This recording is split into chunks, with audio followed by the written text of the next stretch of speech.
8 years later, what is the fate of the Iran nuclear deal? Hello, I'm Anand Naidu, and this is The Heat.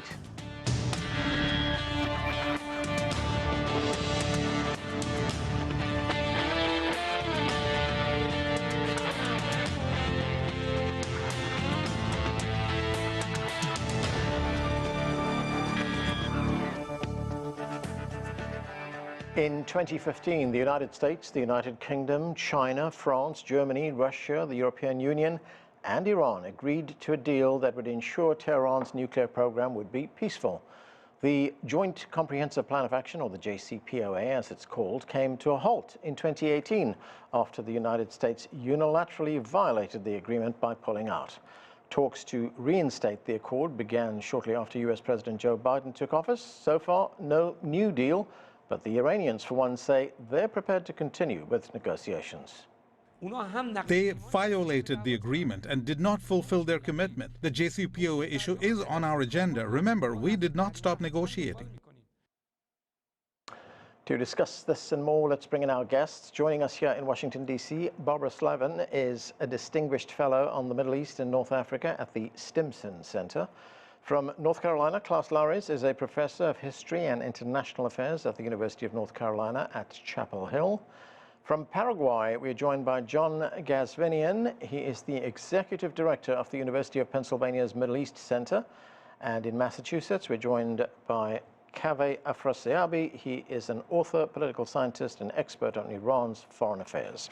Welcome to all of you. Kaveh Afrasiabi, let me start with you. Right now, there are reports that the United States and Iran have come to what's been described as an informal understanding or an alternative to the JCPOA. But this alternative agreement that they're talking about also includes some kind of prisoner exchange. What do you know about that?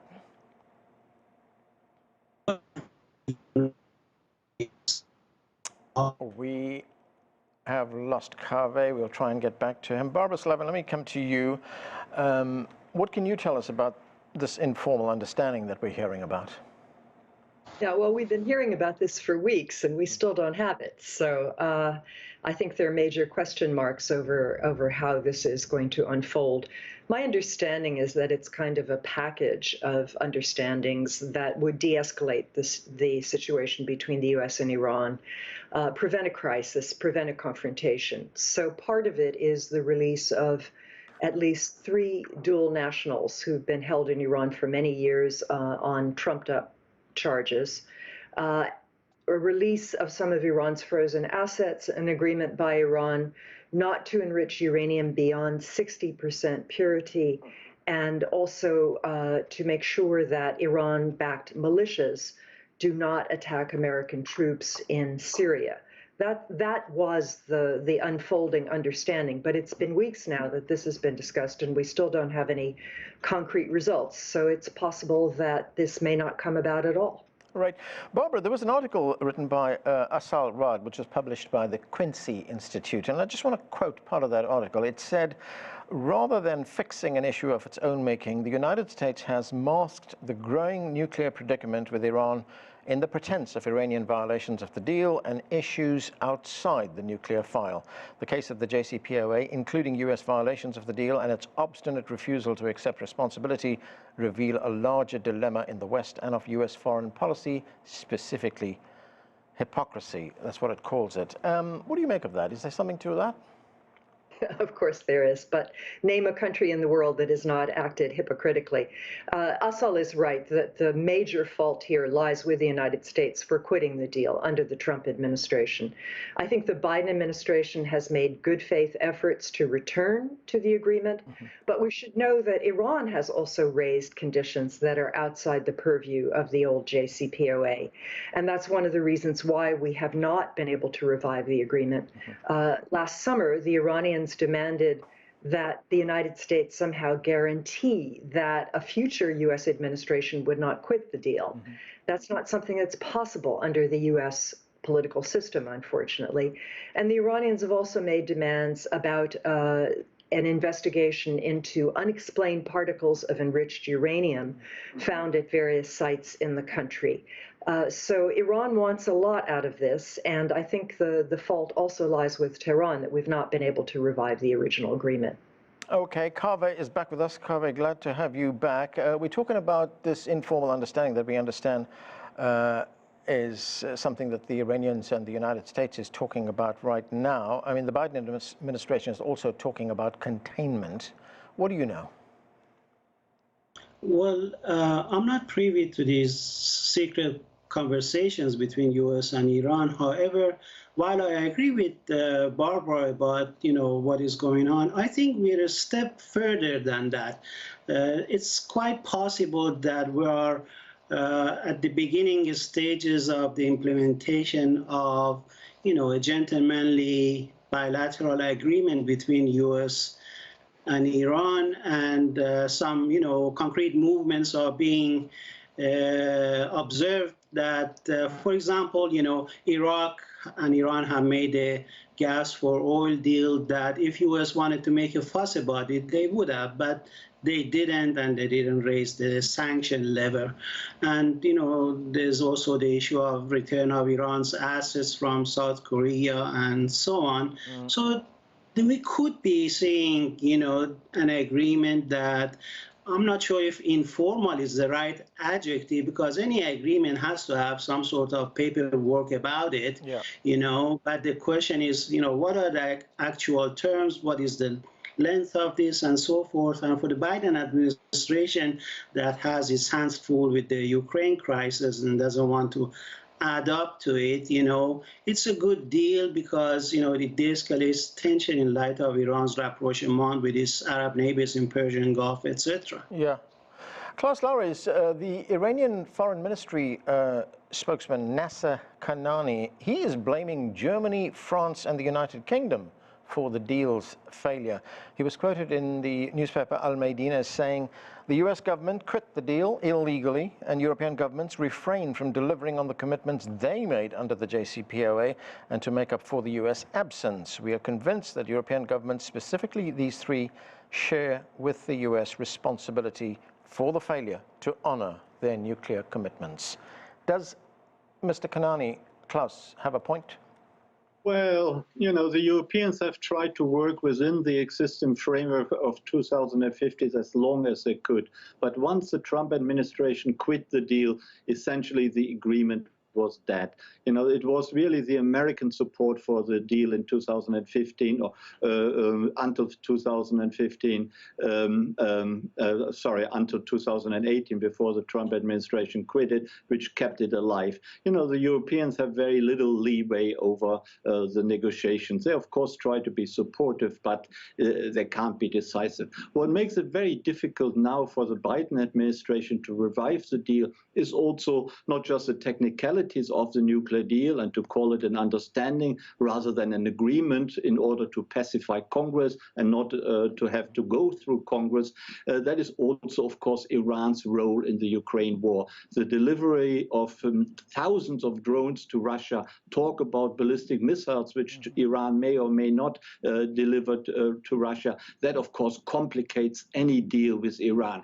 The Biden administration is trying to keep these issues separate, but Congress sees that very differently. And particularly some hardline Republican congressmen, they really hate Iran and they don't want to have another deal done with Iran. And the Ukraine activities of Iran gives them new ammunition. So the Biden administration really has a very difficult task ahead. Nothing that applies or that explains partially why the deal has not been concluded yet. And of course, it's not a deal, it's called an understanding.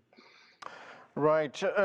John Ghazvinian, great to have you with us. Welcome to the show. I want to get back to a point that Klaus mentioned a moment ago, and that's the supply of drones by Iran to Russia. There was a UN Security Council meeting between the Western countries, Iran and Russia last week. Ukraine was invited to that meeting. The US, UK and France cited Iran's supply of those drones to Russia, which they say is a violation of the JCPOA. I mean, what are we to make of that? Does Ukraine now become part of the nuclear deal? Yeah, it's really interesting, isn't it? I mean, I'm not sure exactly which of the clauses of the JCPOA drone supplies to Russia is a violation of. But what I think is really interesting is the way that this JCPOA seems to take on a life of its own that is much larger than the realities that it was intended to address. It's become a sort of proxy for larger conversations and a largely dysfunctional set of conversations. And I've been saying this for quite some time now, and I feel more strongly than ever that we need to stop channeling every conversation we have about Iran through the JCPOA. The JCPOA is a relic of a different era. It's a relic of a time in 2009 when Barack Obama's administration wanted to test out the possibility of a reset in relations, not just in Iran, but throughout the wider Middle East, using the most contentious issue of the nuclear disagreement as the potential first step towards larger rapprochement, at a time when the Iranians really were hoping to test out the waters in the same way, to see if they could kind of come out of the cold. And the talking point at the time was that, oh, we'll never allow Iran to develop a nuclear capability, et cetera, et cetera.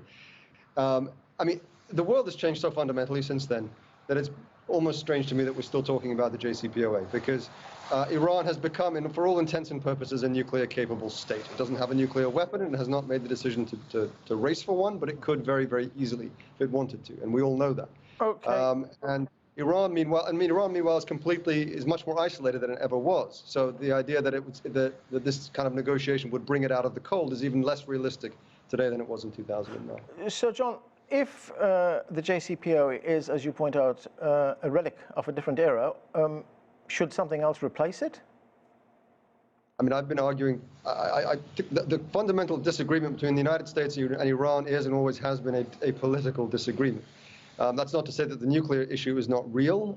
It is not, as the Iranians claim, a completely manufactured crisis. It is a real situation. It's a real concern. At the same time, it cannot be dealt with in isolation, without a sort of larger political process. It's almost commonsensical that if you fundamentally mistrust your neighbor or your enemy or whoever it might be, you're not able to negotiate an extremely complex agreement involving thousands of centrifuges and so on and so on. It's not going to hold, and of course it didn't hold. I think the time has come for the United States and Iran to return to a political process, but the truth is I'm very realistic and I don't think that's going to happen. It's probably less likely than it ever has been. So I think we just continue staggering along. All right, let me get Barbara's view on that. Barbara, what do you make of those points that John raises, that you can't deal with the nuclear issue in isolation when you talk about the relationship between Iran and the United States? There has to be part of a much larger political discussion. Yeah, I agree with him largely, and there have been efforts in the past to strike what was called a grand bargain between the United States and Iran, but we've missed a lot of opportunities. And I still think that the biggest opportunity came 20-odd years ago, more than 20 years ago, after 9/11, when Iran and the United States were on the same side in Afghanistan, getting rid of the Taliban and denouncing terrorism by al-Qaeda. And that opportunity was thrown away by the George W. Bush administration, which put Iran on a quote-unquote axis of evil. Obama did his best.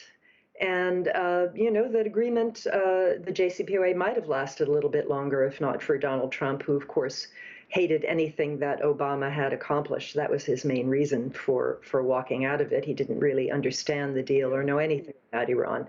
But yeah, by and large, I agree. And I just don't know when that moment is going to come, but it is going to come. 40-odd years is too long for our countries to be estranged from each other. Right.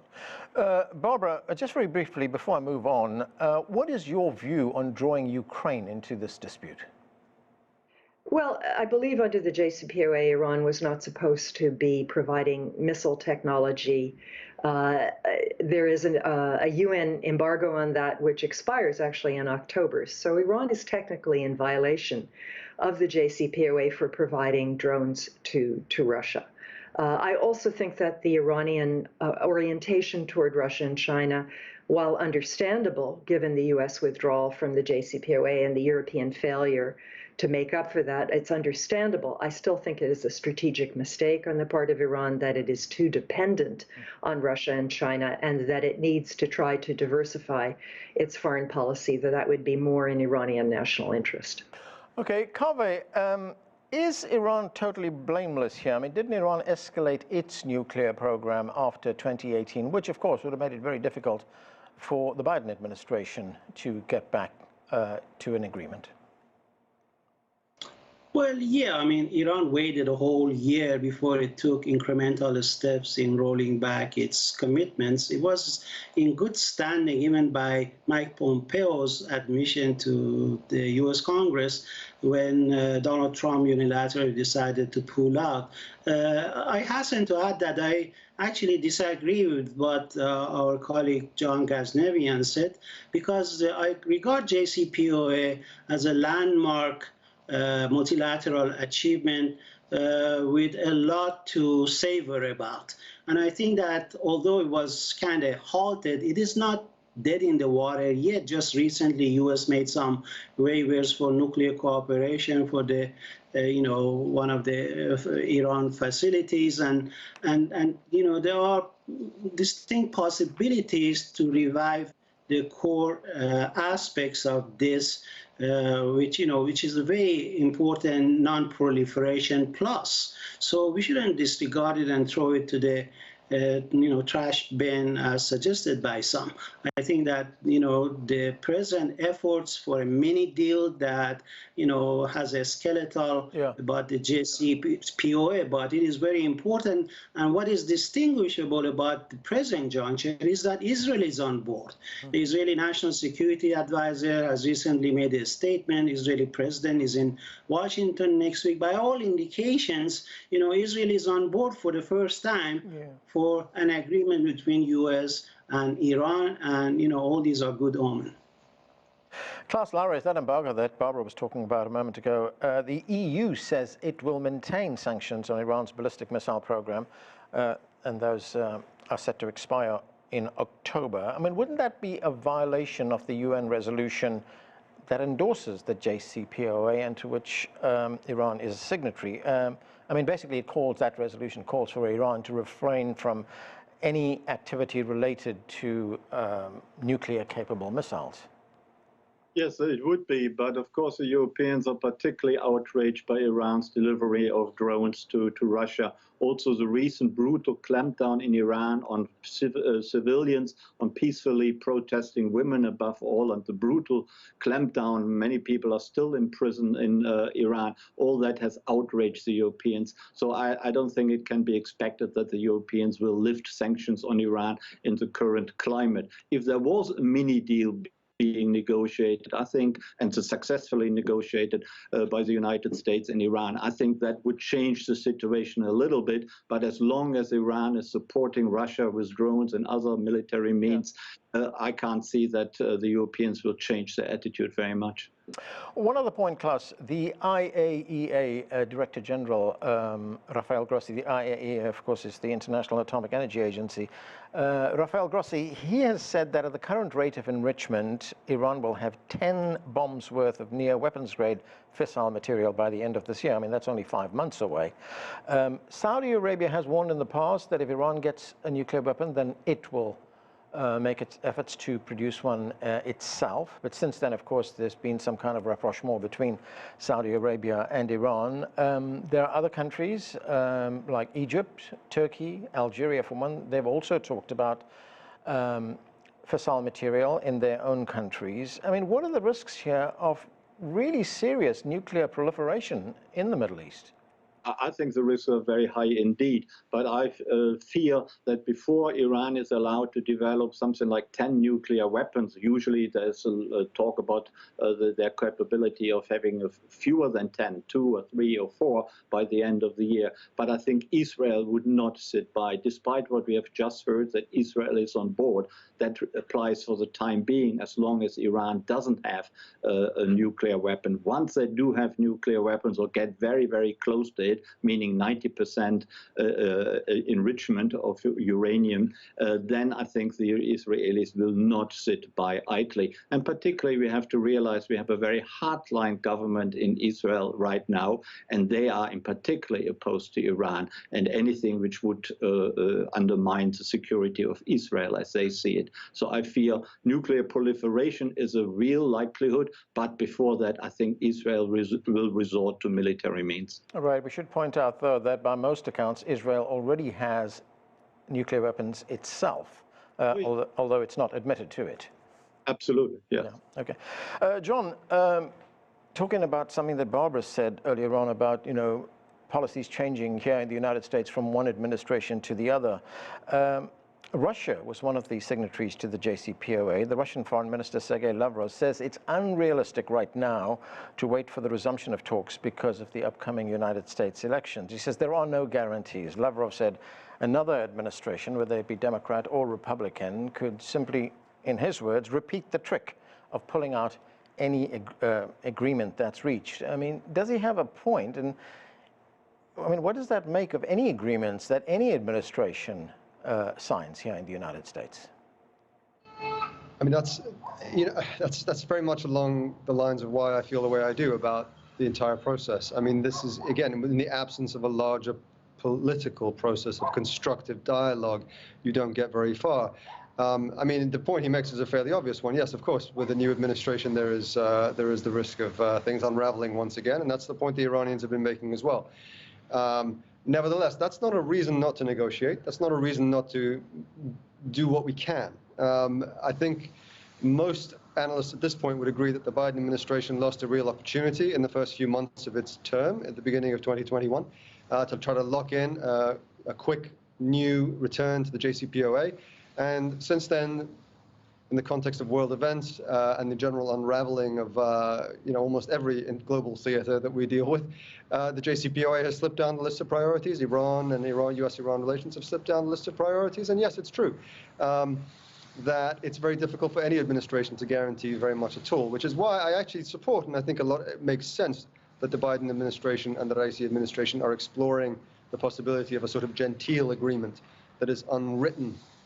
In fact, ironically and strangely, it is probably the only agreement between the United States and Iran that can stick at this point, is one that is actually not an agreement at all, one that's not written down, one that's a sort of understanding, because everything else seems to be far too complicated and far too vulnerable to the kind of toings and froings of global affairs. So I think that's exactly right.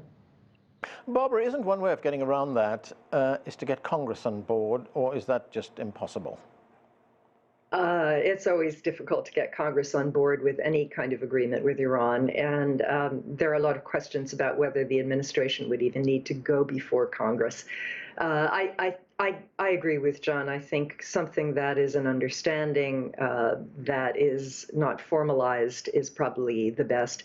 I think what's maybe holding things up right now is that Iran and the U.S. have not reached an agreement about the release of American detainees. I think this is key to anything on the nuclear front or the other fronts. U.S. has been waiting a very long time to get some of these people out. I'm thinking particularly of a man named Siamak Namazi, who has been in prison since 2015 for no reason. And there are two others as well, perhaps a fourth. So this may be what is holding up a more general understanding. I do hope they can reach an agreement on this, though. Right, but if there is a prisoner exchange, presumably the United States is holding prisoners that Iran wants freed. Yeah, I think in this case it has more to do with the release of about $7 billion in Iranian oil revenues that are being held in South Korea. This money is supposed to be spent only on humanitarian goods, and there's a question of how it gets transferred through the Swiss to a Qatari bank. It's very complicated because of the many layered financial sanctions that the United States has on Iran. And I think this has been an impediment to all of these pieces coming together. But we have seen some de-escalation. Certainly, we have not seen an attack on Americans in Syria, I think since March, by Iran-backed groups.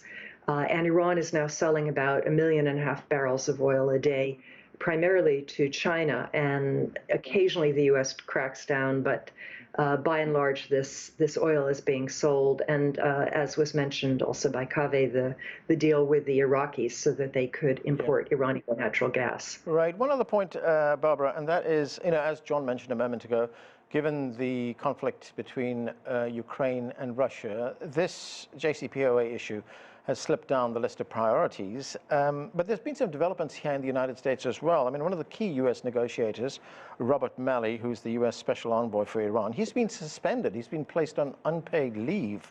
How big a setback is that to these efforts? Well, it can't help. I'm not privy to the details. I don't know what the issue is. It's something to do with handling of classified information. As you know, this often pops up in the United States, President Trump, President Biden, et cetera. But we don't know the details of this. But obviously, it's a setback, since Rob is somebody who's worked on the Iran file for many, many years, and of course was involved in the original negotiations of the JCPOA. Klaus, as I said, the priority it might have dropped down the list of priorities for the United States, but what about the Europeans? Again, the war against Russia overshadows everything. Of course, the Europeans would be highly interested in some sort of understanding being reached. But at the moment, as you know, everything in Europe is focused on defeating Russia, of pacifying the situation in Ukraine and moving on from there. So indeed, the Iranian nuclear deal is secondary and tertiary right now. It shouldn't be the case, but all energy is really focused on Russia. But I'm also very pessimistic, actually, that any understanding between the United States and Iran will easily be accepted by Congress, that it doesn't need congressional approval. We are seeing the opening of the presidential campaign. There are many hardliners in both parties, but particularly in the Republican Party, and they will drag any deal with Iran, even if it doesn't formally require congressional approval. They will drag it into the presidential campaign, and it will not be a pretty sight. So I believe if there is a deal or an understanding, we will hear much more about it in public discourse in the United States, and probably in a negative way. So I think the Biden administration really has a very tough job in order to reach the understanding, and that getting it accepted by the American people, and particularly the contenders in the presidential race. Right. So what do you make of John's point then, Klaus, that you don't really need an agreement, a formal agreement here, but just an understanding? No, that's what I meant. Even if that is correct, and I hope it is correct, that official congressional approval is not needed, but many congressmen, particularly in the Republican Party, will not simply accept that. They will insist on getting congressional approval for that. And this will lead to a fight between the Biden administration and Congress, and that will drag the whole issue into the public light. And I think what we see now is actually negotiations between the scene in Oman and elsewhere, so that really that is undisturbed by public outrage about what is happening. Okay. As soon as it gets dragged into the presidential campaign, that's the end of that. Okay, we have to leave it there. We have run out of time. Thank you to all of you for being with us on the show. I'm Arnold Naidu in Washington, D.C.